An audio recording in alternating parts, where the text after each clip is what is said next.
I remember the exact moment it started.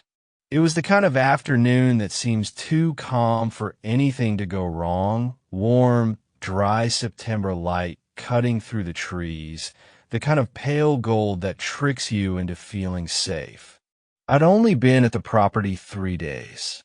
The place belonged to my great-uncle Walter, a man I'd never met in life. When he died, the lawyer handling the estate tracked me down through some distant bloodline. Apparently, I was the only one left. The cabin and the acre of forest surrounding it were left to me in the will. No explanation, just a shaky signature and the keys mailed in a plain envelope. I wasn't in a place to refuse a free home. My lease in the city had just ended, my job went fully remote, and frankly, I needed a break from people. My therapist at the time thought the retreat might help me regroup. A year in a quiet cabin, surrounded by nothing but trees and books, it sounded like a miracle. It was a mistake. The first 2 days passed uneventfully.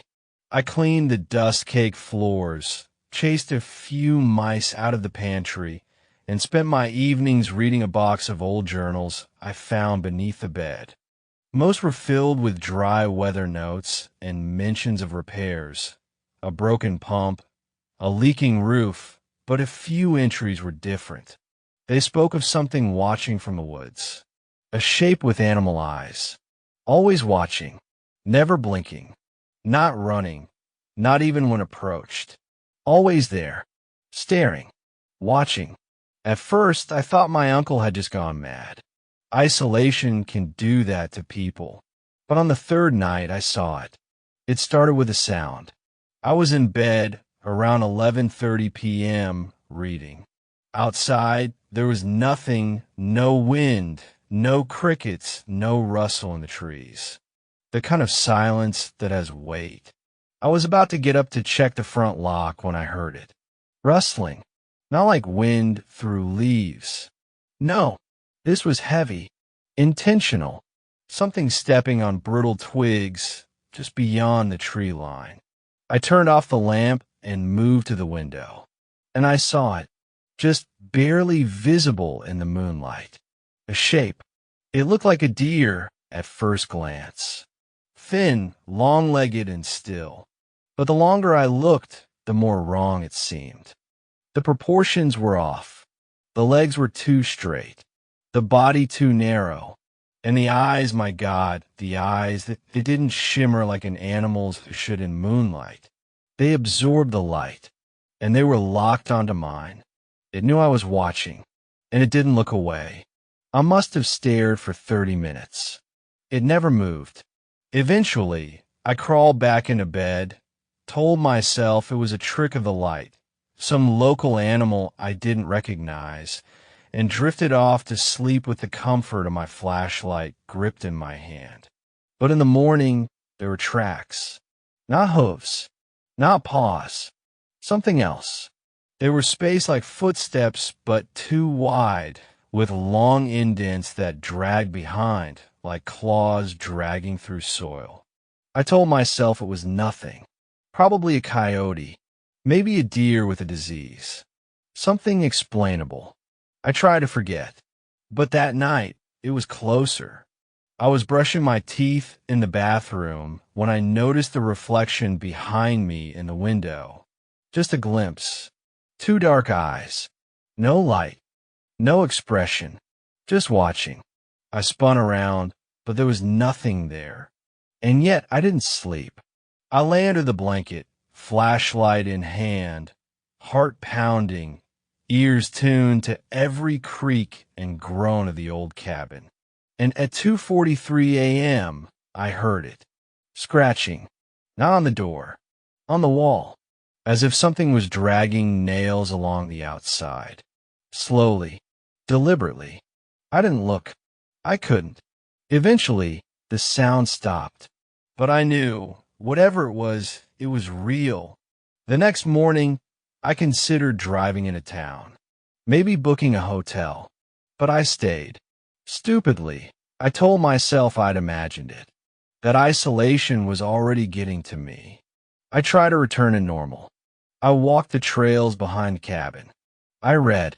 I cooked, but I was always aware of it. The fourth night, I heard something new. A voice. Faint, childlike, calling from the woods.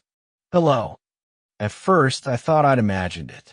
But then again, hello. I rushed outside with my flashlight, searching. My instinct screamed to me to turn back.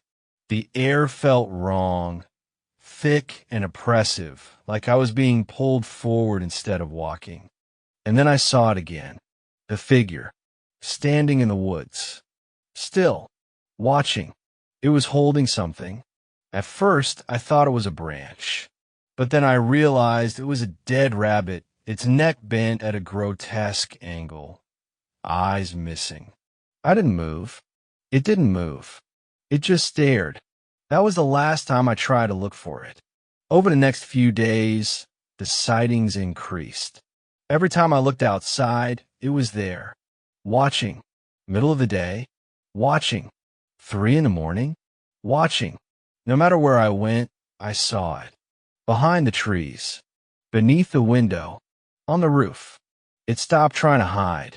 It wanted me to see it. And I knew it wouldn't stop. That night, I boarded the windows. I bolted the doors. I even piled furniture against the front entry. But it didn't matter, because I woke up the next morning and the boards were gone. The door was open, and inside on the kitchen table was the dead rabbit. Its eyes were back, and they were looking at me. That's when I knew it wasn't just watching. It was getting closer, and it wanted in. I don't know how long I sat there, staring at the lifeless rabbit on my kitchen table. Its eyes, once gouged out, were now back in place, glassy, unblinking, and fixed directly on me. The same eyes that had haunted me from the edge of the woods. I wanted to believe it was a prank, that someone was messing with me. But deep down, I knew the truth. This was the work of the creature, the animal that wouldn't look away. I disposed of the rabbit, burying it deep in the woods, hoping that would be the end of it. But the unease lingered.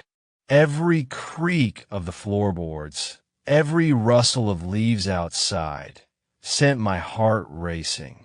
I was no longer alone in that cabin. Over the next few days, I tried to return to normalcy.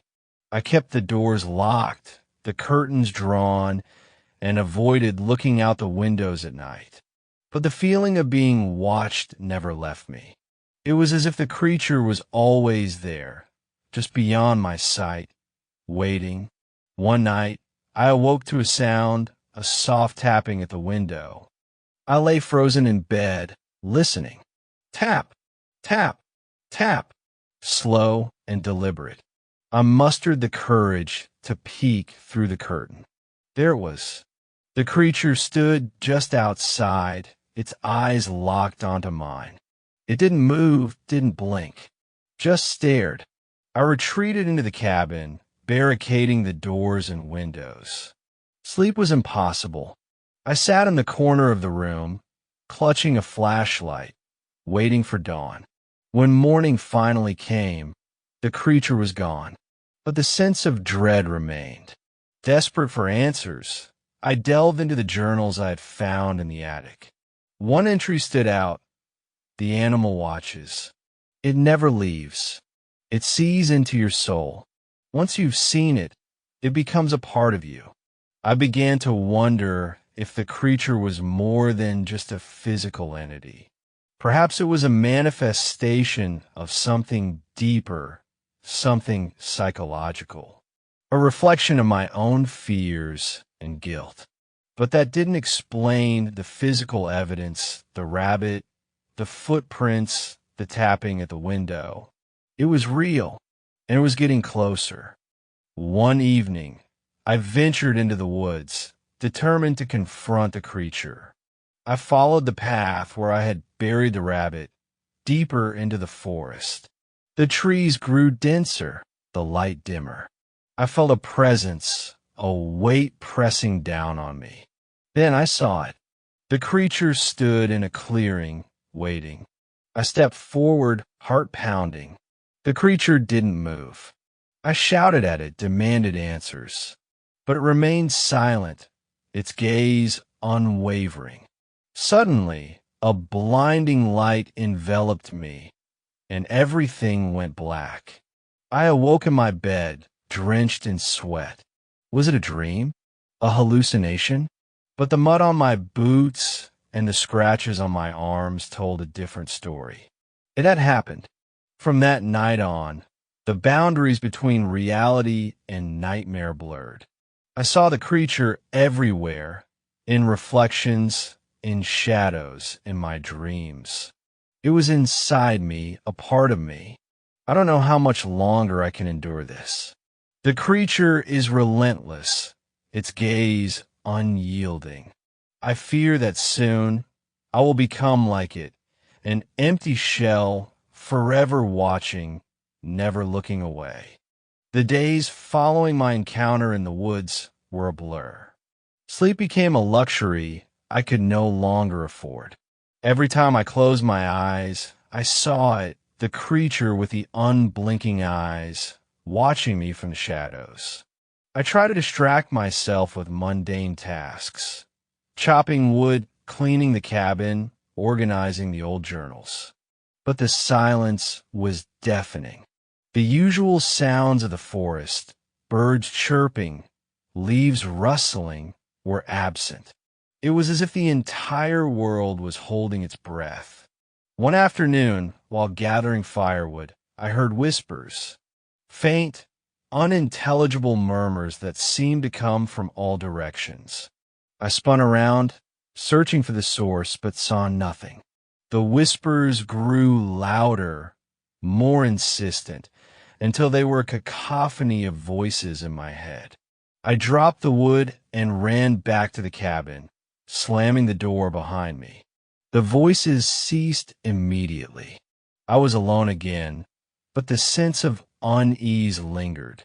Desperate for answers, I returned to the journals. One entry caught my attention. The animal is not of this world. It feeds on fear, on isolation. It becomes a part of you, hollowing you out until nothing remains. The words sent a chill down my spine. Was this creature feeding on my fear? Was it slowly consuming my soul? That night, I caught a glimpse of myself in the mirror. My eyes looked sunken, lifeless. But what truly terrified me was the reflection behind me. The creature standing silently, its eyes locked onto mine. I turned around, but the room was empty. When I looked back at the mirror, the creature was gone. My grip on reality began to slip. I heard footsteps in the attic, scratching at the walls, whispers in the dark. I found symbols carved into the floorboards, symbols I didn't recognize. The creature was no longer content to watch from afar. It was inside the cabin, inside my mind. I knew I couldn't stay any longer. I packed a bag and prepared to leave, but when I opened the door, the forest had changed. The trees were twisted, the path obscured. I was trapped. I don't know how much time has passed since then. Days, weeks. Time has lost all meaning. The creature is always there, watching, waiting. I feel myself fading, becoming hollow. Soon, I fear, there will be nothing left of me. I've stopped using my name. It feels irrelevant now, like a label from a life I no longer live. I write this not for rescue, not for forgiveness, but because some part of me needs to anchor itself to something. Anything that might still resemble reality, or memory, or proof that I ever was. The thing is still here. It watches me, and I watch it back. That's our ritual now. No movement, no words, no logic, just a stare. But now, it has learned how to blink. I used to think that the worst part was its silence. But I was wrong. The worst part is the change. It started 2 nights ago. I was lying in a makeshift bed. I'd moved into the kitchen, too scared to sleep upstairs, too terrified of the scratching sounds under the floorboards. I dozed off some time after midnight, wrapped in every blanket I could find, flashlight still clutched in my hand. When I woke, it was still dark. But I wasn't alone. The animal was at the window. But this time, there was no glass between us. I didn't hear it open the window. I didn't feel a breeze. The curtains didn't move. But the window was gone, and the creature was inside.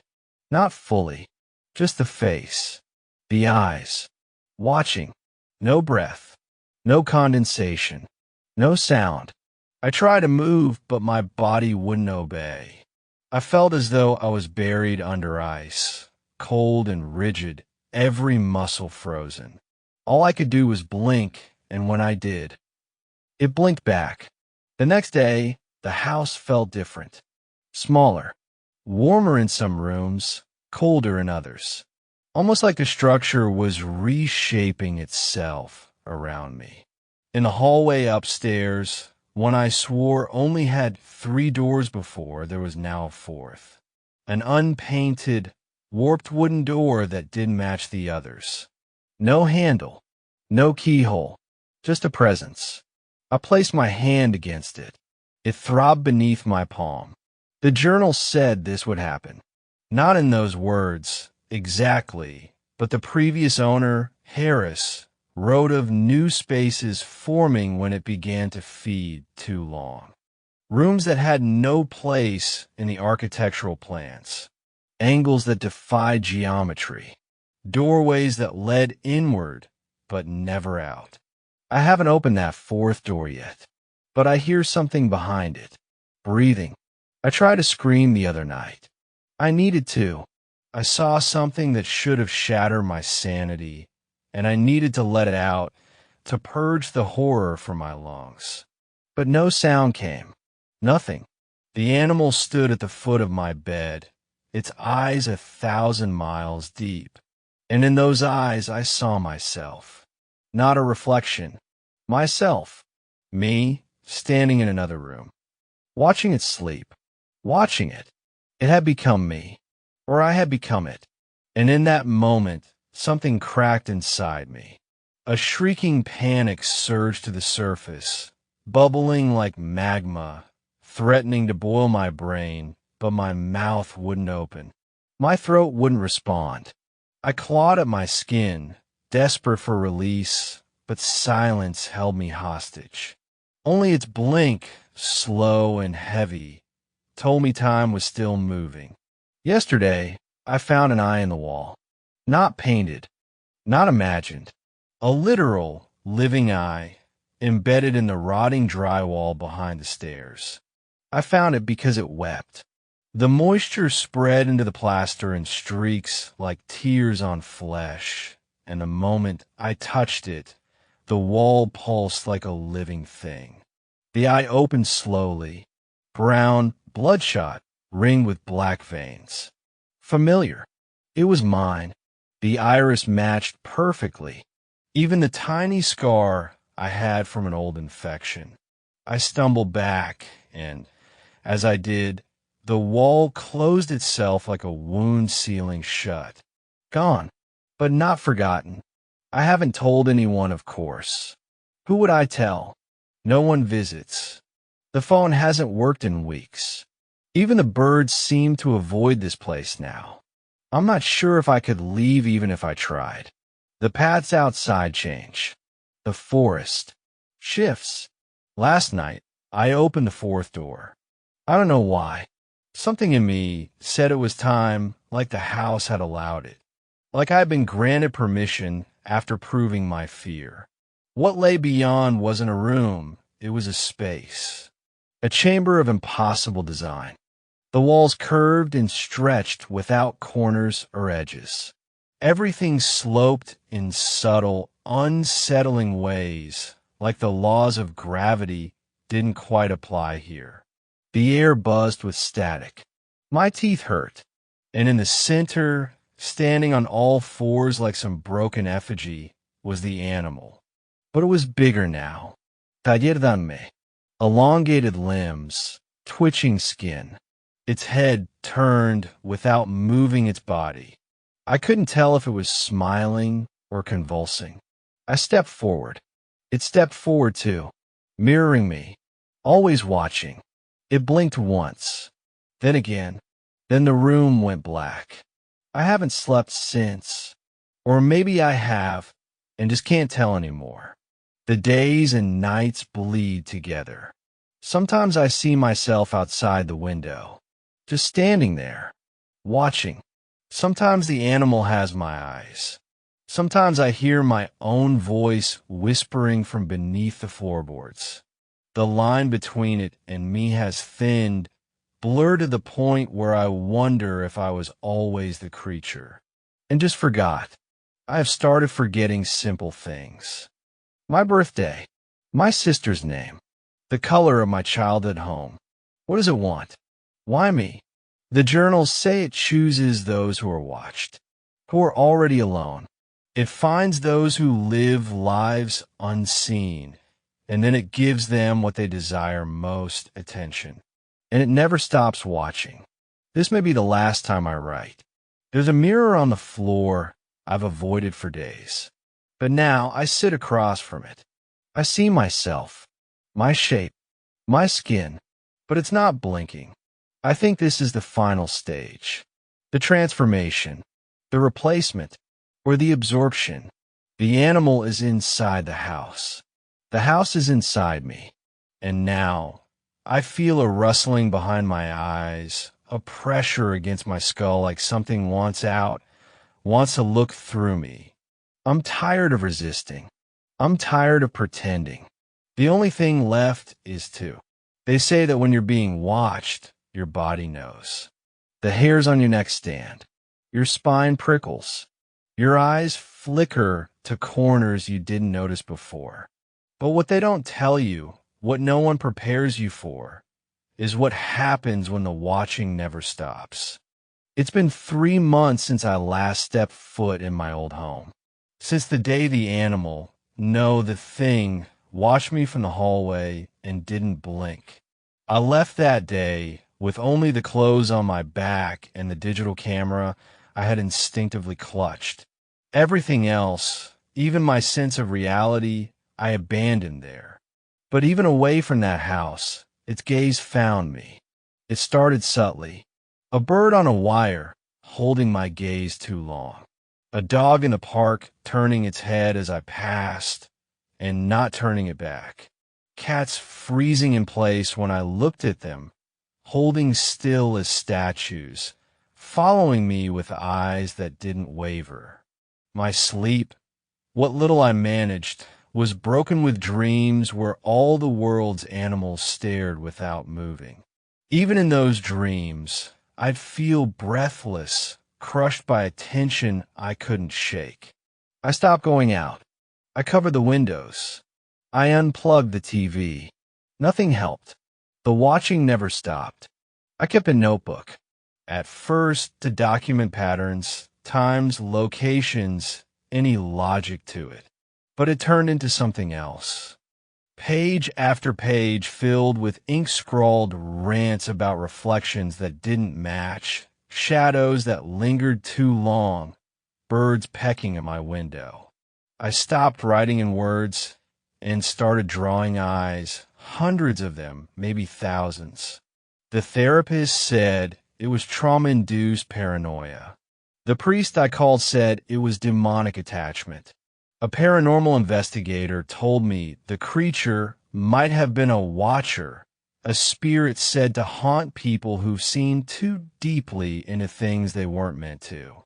But none of them had felt it. None of them had stared back at something and realized the staring was changing them. That brings me to tonight. Tonight I return. Not because I want to, not because I'm brave, but because it's the only way to end this. The air around the house felt heavier than air should. Not humid, not pressurized, just heavy, like each molecule carried the weight of 100 memories I didn't want. I didn't bring a flashlight. I wanted to see it in the dark. Inside, the house smelled of damp rot and old furniture. My feet echoed louder than I remembered, like the walls wanted to hear every step. I didn't hesitate.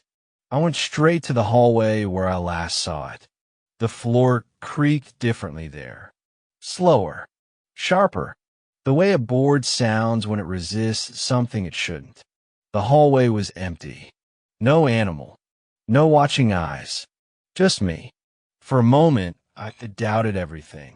Then I looked at the far end of the hallway and saw the faint outline of a doorway that wasn't there before. I walked to it. The air around it was colder. Still no wind, but I could feel the breath of something waiting. I opened the door. Inside was a room I never knew existed. A round room, windowless. The walls were covered in mirrors, but they didn't reflect me. Instead, each mirror showed a different version of the animal I'd seen. One pacing, one still, one snarling, one with human eyes, and one, the largest mirror, showed me, sitting on the floor, eyes locked to mine. Except the reflection blinked. I didn't. I stepped back. My reflection didn't. The door slammed shut behind me. And then they began to move. The animals. All at once. In perfect, synchronized motion, they turned their heads to face me. The air in the room twisted. My ears rang. My knees buckled. I tried to close my eyes, but I couldn't. I wasn't in control anymore. It didn't speak in words. It didn't need to. The voice came as a pressure in my skull, a feeling behind my teeth. It told me I had been chosen to see, that once something sees you back, truly sees you, you become part of it. It told me that the animal was not an animal. It never had been. It was a mask, a shape, a form small enough to enter my mind, to follow me. And now I was in its domain. Others have come, the pressure said. They look, they blink, they forget, but not you. You didn't blink. And that was the sin. I don't remember screaming. I only remember light. Not white, not blinding, just empty, like the light you'd see in a place that had never known a shadow. And then came the sensation of fur under my skin, of limbs that weren't mine, of pupils narrowing to slits, of hunger. I was back in the hallway, staring, but I wasn't in my body anymore. My body, what was once me, was walking away, down the hall, not looking back. And I watched, and I didn't blink. Now, if you've ever passed an animal on the street and felt like it knew something you didn't, if you've ever locked eyes with a stray cat and felt trapped, if you've ever turned around to see a squirrel, a crow, a dog just staring, that might be me. I'm the one behind the eyes now, because the animal doesn't just follow, it replaces, and someone else will be next. All they have to do is stare too long.